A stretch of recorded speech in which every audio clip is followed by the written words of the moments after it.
Hey guys, here we are. Hey, We're gonna listen to the first song in the Money Game trilogy by Ren. We'll get to the others too, but we'll start with the first one. And we're going to. There's a music video for, but we're gonna watch just the lyric video so we can concentrate on the lyrics of it. So here we go.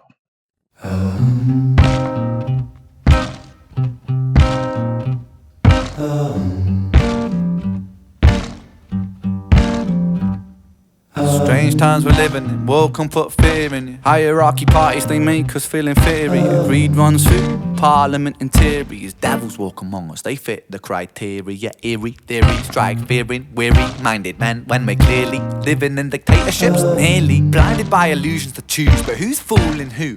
Ball chained to your shoes on pain. It's a crying shame. Pursuit of our own wealth lights a flame that makes greed a game that lets the whole world burn. As the world turns, the whole world burns. Money was invented for trade, but now those bits of paper twist hearts, make slaves, turns a saint into a sinner, a child into a killer. His finger on the trigger of a money game. Oh, rain, rain, rain, rain. A storm, it comes our way. And those who rise to distorted lies, poison in the veins. But we like to point the blame, blame, blame, blame. It's easier to blame, but point the mirror at ourselves. We're all part of this whole money game.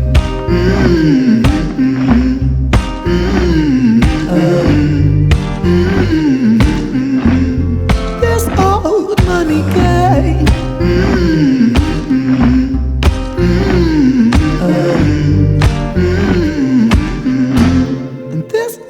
Dear Mr. President, it's evident that everyone's a resident of fear when they support these ideas that keep us separate, when they make us believe that everybody is coming to terrorize you in the streets. They say proudly through gritted teeth, it's my right to hate, that's freedom of speech.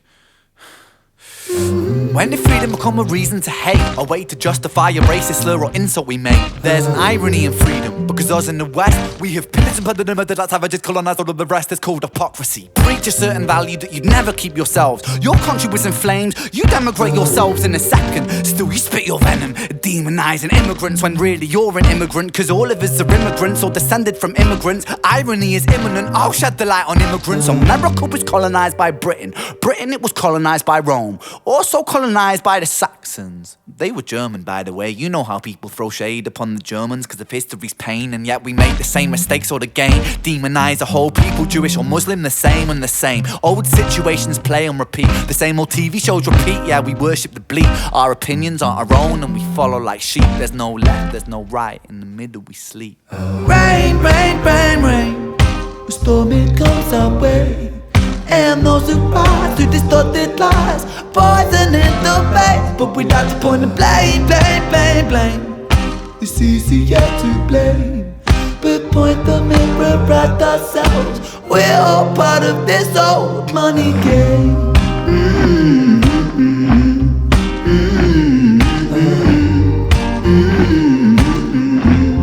This old money game.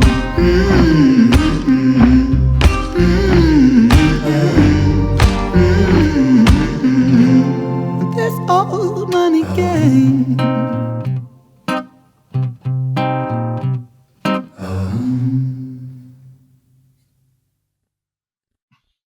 So good.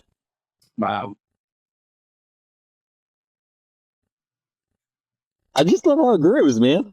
Like, Oh yeah, lyrics aside, it's just good music. boy, those clinking chains. Yeah, he's. I don't know how he could be his age and be making this stuff. How old is he? He's a I think genius. we learned last week why he is a genius. Was it 30? Yeah, he's in his 30s, I think, Then, now. But yeah, He's lived more than most of us have had to, suffered more Yeah. than most of us have had to. Yep. Feeling a lot laying in bed for years at a time. yeah, time to think about it, huh? And translating some pretty amazing music. yeah. So good. So One of the things I really like. Oh, Go ahead. Go ahead. No, Steve, that's all you.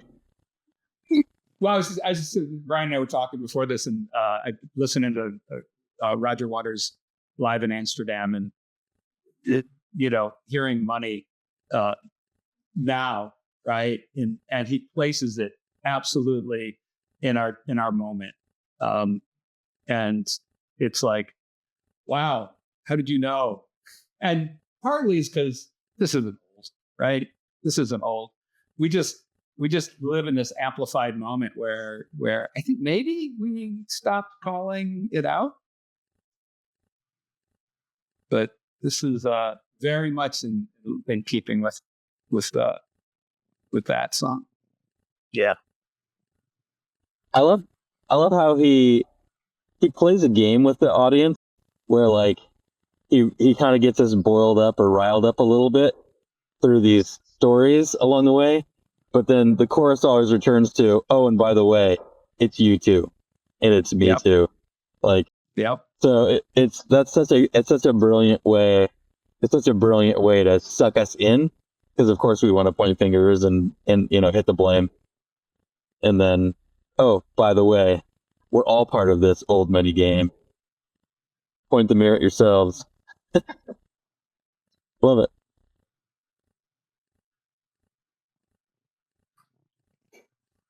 It's quite the history lesson. Yeah. Where is that? Still you spit your venom, demonizing immigrants, when really you're an immigrant. All of us are immigrants, descended from immigrants. Irony, it's in that. I'll shed the light on immigrants. And then he just goes down this list of colonization, right? Yep. Just, it's what we do. Yeah. How quickly we forget our history. Yeah.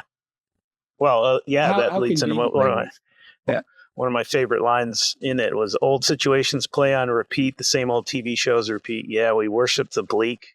Our opinions aren't our own, and we follow like sheep. There's no left, there's no right. In the middle, we sleep. Yeah. Yeah. No one gets off the hook. Nope. Over and over and over. That's in this timeless thing, right? Like, we just do this historically. We've been doing this for as long as we can remember. But this line really stood out to me. When did freedom become a reason to hate? I feel like maybe it's just in my lifetime, but I feel like this is new. That this call, and I think he's pointing at the U.S., absolutely pointing at the U.S., that this call to live out our most free, our most liberated, is really just an excuse to take out our frustrations on people that are less fortunate than us. And there's such an irony in that too, because while we're celebrating that on one hand, we're also banning books and the freedom of speech on the other, right? And speaking out of both sides of our mouths. My freedom means that we need to keep you under tabs, right? You can't do things because my freedom is at stake. And that's, the irony.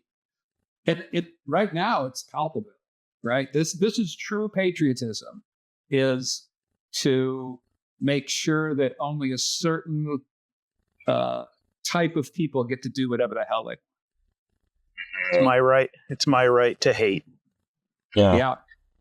That's called hypocrisy. Preach a certain value that you'd never keep yourselves. Yeah.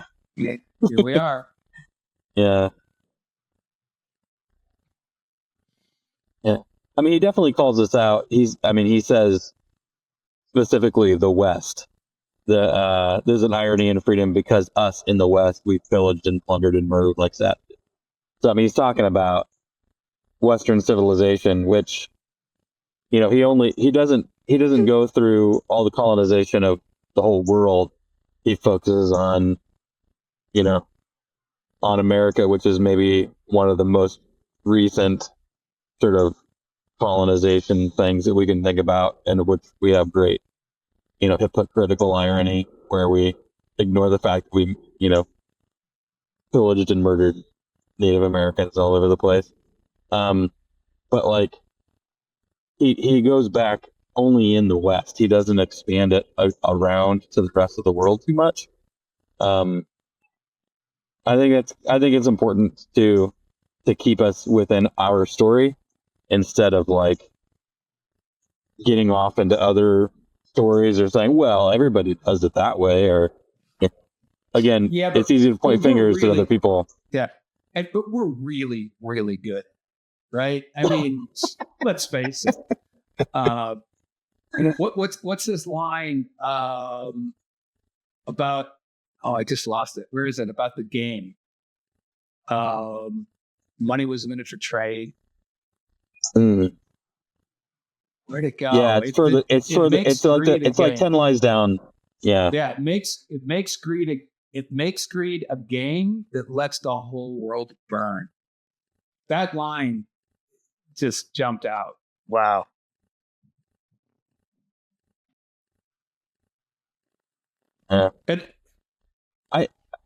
It does talk about, I love that it talks about money is like the root of all of this evil, right? That, yeah, money is the center of all this. It's greed.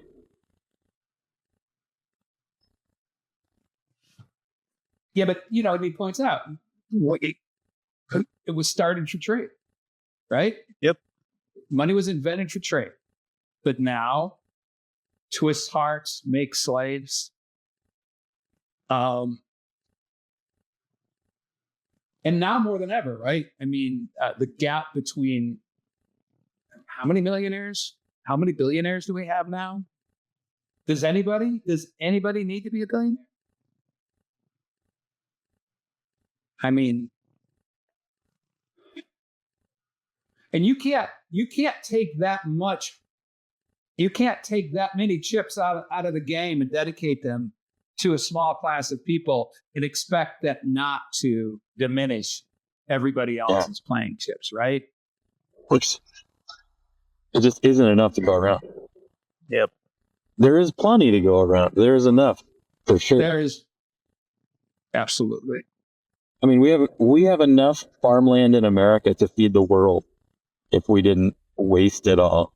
But we waste 75% or something like that just in this country. Half of it gets to the supermarket, then half of that gets to the grocery store, gets to our home, and then 3/4 of that gets eaten, but another 25% ends up in the trash. Like, the small little percentage, and that's just the food, let alone land. And that's the part we're all complicit in, right? Mm-hmm. I mean, I really, really would rather talk about Bezos and Elon Musk and all those guys, but that's the part that we're complicit in. Yeah. So take the blame, right? It's the look in the mirror. Yep. Well, I'll take my percentage of the blame. I'll take my percentage. I feel like it scaled up exponentially at some point. Yeah, but Bezos wasn't always a bazillionaire, So, and most folks, at least in America, a lot of the hugely wealthy didn't necessarily start out hugely wealthy. So at what point does that start taking over? Like at what point do you kind of lose your perspective on equity or fairness or humanity? Or could we all?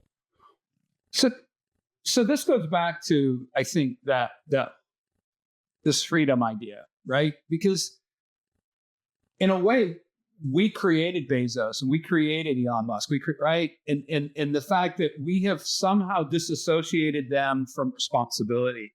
The more money you get, the less you have to actually participate in this larger thing. And yet, if you go back 40 years, the percentages that they would have been paying the taxes they would have been paying on these huge profits would have forced them to contribute in ways that were completely out of their control, right? You're welcome to make a lot of money, but you will give a decent portion of that money to make sure that the rest of, the roads are paid, that, and we created this system that based on individualism that says, right, I made it, it's mine, I get to keep it. And I don't think it's been good for those guys either. They don't strike me as beaming with happiness and satisfaction.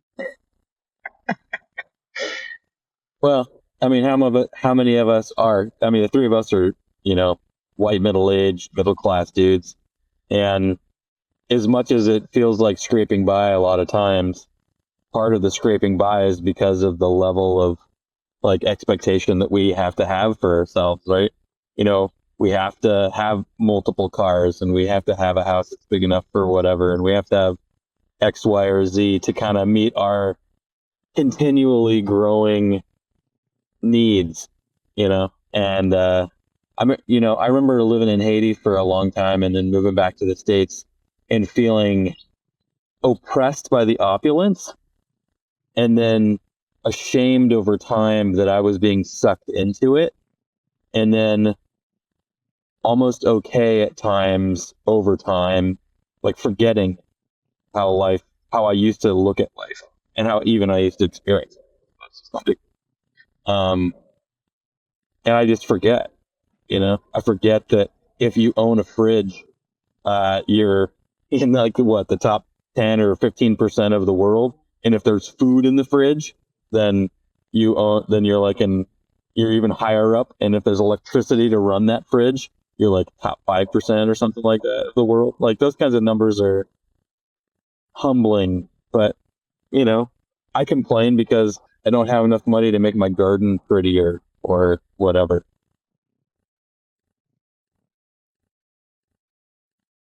I'm saying all this because he points out that I'm complicit. Good, dude. And it's not just the Bezoses of the world that are screwing it up. Me too. So it's more like greed is this disease, right? We're all just sick. Yeah. Some more than others. I don't even know if I would say some more than others. Just it plays out differently, Yeah, but there is this thing about power, control, and money that all go hand in hand, and I think there is definitely an addiction that definitely some more than others, right? I'm amazed that I've known some very wealthy people that have so much grace and go way out of their way to make sure that other people are benefiting from the fact that they somehow fell into all this money, and that's incredible. And there's other people that the reason they're wealthy is because they've dedicated so much time and energy to getting. And those are two very different philosophies, different ways to navigate life. And I think one can be leave a lot of damage in its wake. So while I will admit to being sick, and not necessarily a part of the solution, I'm not so sure I'm ready to own the level of addiction to power and wealth that is causing a tremendous amount of problems right now.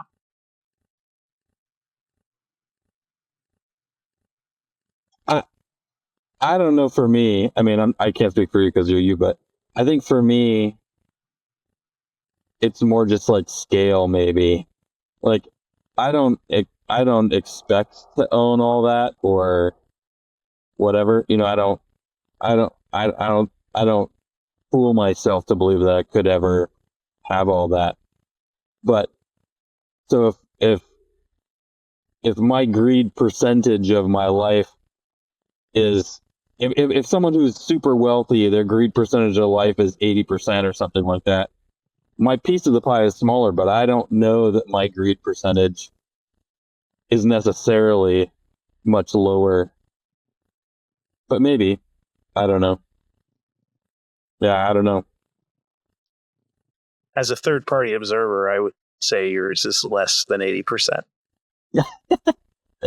Thank you. I appreciate that. But you know what I mean? You know what I mean? Like I do. I'm sort of. I'm a little more. I think I'm like Steve in that I do think it varies person to person, and people have different reactions to it, and different. Much like some people become addicted to some things more easily than others. But I suppose also, the more you have, the more snowball effect it could be. You know what I mean? Right. More it feeds on itself, and the more it fans the flame. Mm-hmm. I can see that. Yeah. So I'm thinking of because I guess I could go into this tremendous guilt trip because I do have a refrigerator and there is food in my fridge, and right now there isn't any beer in my fridge, and I feel like I'm deprived and I need to go out and do something about that. But I think that gratitude comes to mind, the sense of gratitude. And I remember, and I wish I could remember I was trying to find the name of the painter, but he did this painting called More Than Enough. And it's a painting of a man standing in his zucchini patch, just looking up. And, in zucchini, right? They just go nuts. And he just has this posture of like, what could be better than this in this moment? Like, I have more zucchinis than I could possibly eat. I have more than enough. And I think there's a way to navigate life with this sense of more than enough. And maybe it's a little bit easier for us because at least I feel like I'm an age where the bills are paid. We do have health insurance, and I'm working on my art and teaching classes. Life is good. But I could work summers to get my, I feel like trying to cultivate this sense of gratitude, and out of that maybe share some of the things I have, and I'm not saying that I got this down, but I do think that posture towards money is one that the world needs more of, and you tend to find this with people who don't have a lot. Mm-hmm. Right? Yeah.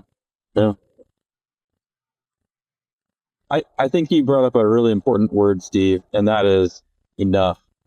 And I think that the definition of enough changes a whole lot over time and circumstances, where we keep redefining what is enough for me versus what is enough for you, what's enough for my lifestyle, what is enough for whatever. And I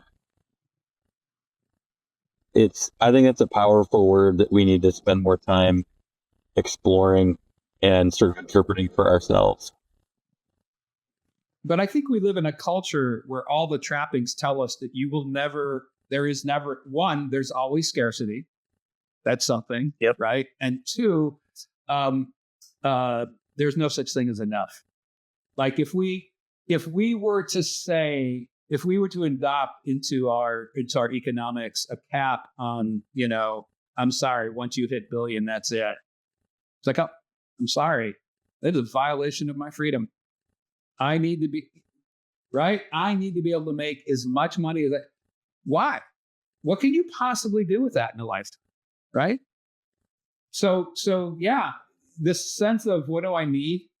And am I getting by? And do I know how to enjoy the things that I have?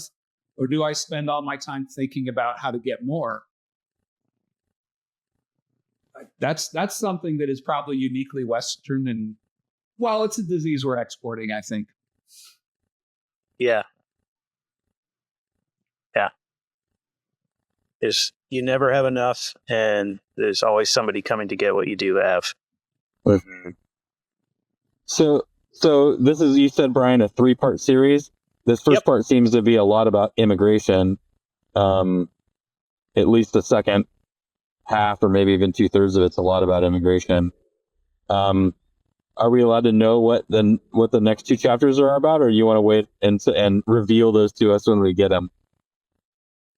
I think I'm not gonna give you too much. I'm not gonna give you too much. But it's it kind of narrows in even more on us. Okay. I'll go. Cool. That's all I'm gonna say. That's all I'm gonna All say. right. I can't wait. Yep. It's gonna be good though. Because Steve, what you're talking about in terms of scarcity and stuff, that's the hallmark of anti-immigration politics. That there aren't enough jobs, there aren't enough places to live, and all that's just total BS. There's this lady who I heard on, I don't remember where I heard, but in the last few months, where she said we don't actually have an immigration what's it called, like an immigration problem. We have a generosity problem. And Absolutely. And we have all we need and more. All we need and more. There's so many jobs available. There's so much space available. And it's not, there is no immigration crisis. There's only a goodness crisis. There's only a generosity crisis. So Absolutely. I heard a story today that the Girl Scouts in New York are actually teaching immigrant kids how to sell cookies, right? And they're using that as a tool to sort of just learn math and all this. It's like, wow, like leave it to like the 8-year-old girls to get it right while the rest of us are just completely missing it, right? Right? So good. Yep. All right.